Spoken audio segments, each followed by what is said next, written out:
WhiskyJason here, whiskey from the viewpoint of an American in Germany today at the Bottle Market in Bremen, Germany 2019, together with Mosgaard.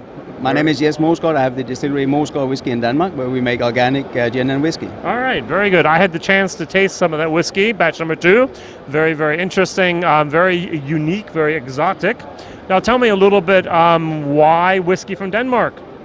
Well, I don't know. All Danish whiskey are different. We have our interpretation, and our interpretation of whiskey is that I would like to have some sweetness into it, softness, and a lot of fruity notes. That's my interpretation. Okay.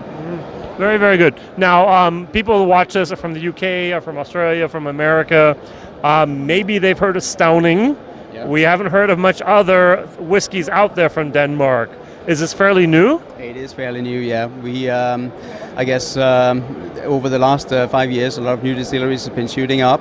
We started the distillery 4 years ago, so we released our first whiskey this year, and so we are one of the new guys in the class. All right, very good. Now, I know in Switzerland they actually had to change the laws in order to make whiskey. That was originally forbidden to turn food into alcohol. Okay. Beer was allowed, spirits were not. That was something that there was a problem down there. Was there some type of change in the law that allowed you now to create a distillery? Or what was the reason for that boom now for the last 5 years? Well, it's actually a long story. It started back in '73 when we had a monopoly in Denmark. There was only the state-owned Danish spirit company that was allowed to produce spirits. All right. And when we joined the European Union, they had to lift the monopoly. Sounds like Kavalan with the WTO as well. They had to also stop having a monopoly. Yeah, but actually back in '73 when the monopoly was lifted, you had to prepay a huge amount of money to the Danish state as insurance for the taxes that you are creating. Oh, okay. And that has been gradually released over the years. So over the last 5 years, a lot of new distilleries have been shooting up. Okay, very good, very good. Interesting. Let's take a look at your products at the moment. So first of all, I like your bottle design. Thank you. Very, very nice. And of course, everywhere you have the word organic, right? Yeah, that's important to us. Well, being organic doesn't mean that the alcohol is healthier to you, but it tastes better. Yeah, okay. Because if you have the new spirit, as we have here, you can simply you can taste that it's cleaner, it's more crisp when it's made of organic barley instead of the conventional grown barley. Right. Okay. Very good. Is there a certain type of barley you use? Is it Odyssey, or which one are you normally using? It's Odyssey. Yeah, Okay. it's Odyssey. It's an organic grown Odyssey from the west coast of Denmark, and then it's malted a little darker than a typical distilling malt. Okay. It's somewhere in between pale ale and Wiener malt. All right. So that's to give us some of the rich malt taste that we prefer very into good. it. I think that's what I tasted that one time. I had a little bit more of the cappuccino, a little bit more of the espresso moments in there. That came from the malting. Very, very good. That's always great to hear. All right, so you have different labels with different colors. Would you go through the colors for us, please? Yeah, the first one we have here is the green one. Yep. That's the Oloroso. That's been matured in the entire period in a small 50-liter Oloroso cask. Okay, all right. And we prefer to use small cask because it gives you a more intense taste. All right. And that's also a little bit, you twist the taste profile a little towards the sweetness. Yep. And that's, is there a cooperage in Denmark that makes the casks for you, or where do you get your casks? No, they are made, the sherry cask are made in Montilla in Spain. All right, so very good. Even the small 50-liter. All right. Yeah, we have them rebuilt from old 225 liter casks. So this is a stave from one of the small ones. Right. So this has previously been a 225 liter sherry cask. Okay. So when the sherry is mature, that's when the cask is typically between 10 and 30 years old. Yep. The sherry is emptied, and then they take apart the cask, cut down the staves, and rebuild the small cask that we have. Very, very good. So these are not seasoned casks. These are actual true sherry casks. They are, yeah. Excellent. Wow. All right, very good. So then you have another color, which is more of a reddish type of Bordeaux. I don't know. Yeah, well, I found out the colors are too identical when it's a bit dark as is in here. I can't see that anymore. A little bit of mauve, I think, or whatever. So, yeah, it is. And also quite red is here because this is the PX or the Pedro Jimenez, and it's first been matured in. Typically, I find if it's been matured the entire period in PX, it becomes a bit dull and overwhelming. So what we're doing here is that we're doing a cask The first cask that it goes in is French oak, new French oak. It gives it some very nice tannins, a bit of limousine, spiciness. what we know from cognac or not? Well, I don't know if it's limousine because I think if everyone that has limousine cask or claims to have limousine cask actually came from the limousine woods, No more trees. they would be extinct. So it's French, same taste. Yeah. So first in the French oak, and that gives you some very nice spicy tannins, but and also a bit of an astringent mouth feeling. So well, I like the spiciness, and then we use these heavy sherry casks for giving a cask finish, so it's in balance. But it's quite complex and robust, and it hangs around. There's a lot of things going on. You explained exactly the same thing I tasted. I remember talking about the astringency. I remember talking about the fruitiness. I had the feeling that they were still a little bit battling each other. A little bit longer time of marriaging, vatting might have helped a little bit more. You're now on batch number 4, right? Yeah, it's on batch number 4, and I've gradually given it a bit more from batch number 2, 3, 4 on the PX cask to get a better balance. So I hope you'll find that as well. We'll find out myself. All right, very good. But this is also a process of learning and so on. Now, how did you learn how to distill? Did you take a course? Did you do you have a university degree that says, "Hey, I'm a distiller"? No, you have to be observant. I'm a background. I'm an engineer. I've been working in the audio business for 25 years. But this has been a hobby of mine, brewing and distilling, and then also been around in Scotland and working small. We are using Scottish methods and traditional pot stills in the distillery. So.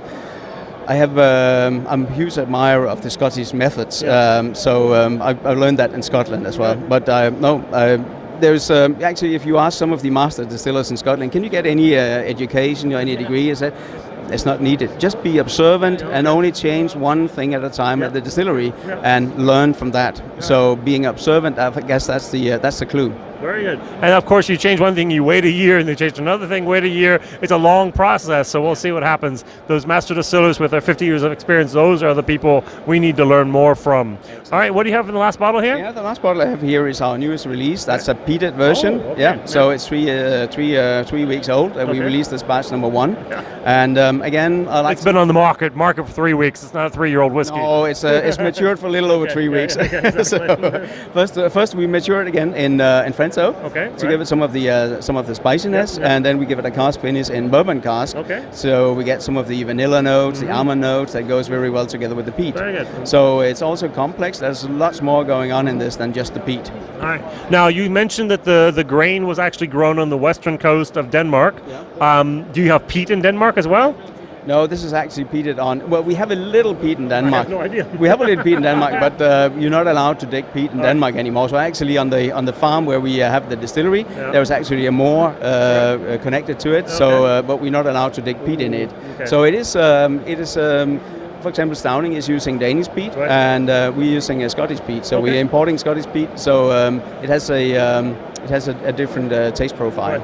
All right, very, very good. Well, what can we expect in the future? What's going to happen next? Well, it's going to be there's going to be a few more things coming out, but we try to limit ourselves to not just having single cask releases of different types. We use more or less the same type of cask. But next year we have something here that we call the young malt that's matured in very small port wine casks. So we have the larger cask still in the warehouse, and there's going to be a port whiskey coming out as well. And when we build these port wine casks, they're actually built of old ruby casks and or ruby pipes, as they call, and tawny. Port pipes, Exactly, yeah. And then when we have the cask rebuilt to us, we mix the staves. So 50% of the stave come from ruby and 50 from tawny.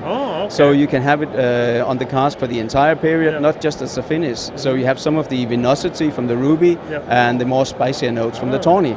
Okay, that's unique. Hybrid cask. Why not? Go for it. Well, that was an experiment, so let's see how it goes. But already now the port young malt here is quite popular, so I have great expectations for that. Now, what markets are you in? I know you're in Germany. You're also in Denmark. What other markets? Well, we are starting up slowly, one market at a time. We started in Germany last year, and being organic means that now we also have access to a lot of the organic chains, organic stores here in Germany. So it's going to come out here in November and December in a lot of stores. Oh, good. Congratulations. And so you'll find it. And then we just we got into to Sweden this year. We started in Systembolaget, which is quite unique that a young distillery is coming directly into. So we listed in the stores already now. Which is difficult to get in because they only have a certain limited amount of bottles, and so you basically kick someone out for you to get in. Exactly. You have to create some shelf space. But they tasted the product and the quality, and they also want to grow the organic part. They sell a lot of organic wine, a lot of organic beer as well, but not that much. Not that much genuine whiskey, because that's also because there's not much in the market. That's true. All right, so which means in Germany, if I want to buy your whiskey, I don't go to a whiskey shop. I go to one of my green grocers. Yeah, you could go to Bioladen or Alnatura, and they'll be coming out in these kind of shops. So I like that. That's very good. And what are your plans for going overseas? UK, America, other bigger markets, Italy, and so on? Well, we have a limited amount of whiskey. We are producing something like from next year 25,000 bottles a year. Okay. So we are slowly. There's a huge effort going into starting a new market. Right. We need to be present and so on. And we're not that many at the distillery, so we're taking one market at a time. We're working on Finland right now, and also the UK. But the UK is a bit problematic due to the we don't know. It's Brexit. Who cares?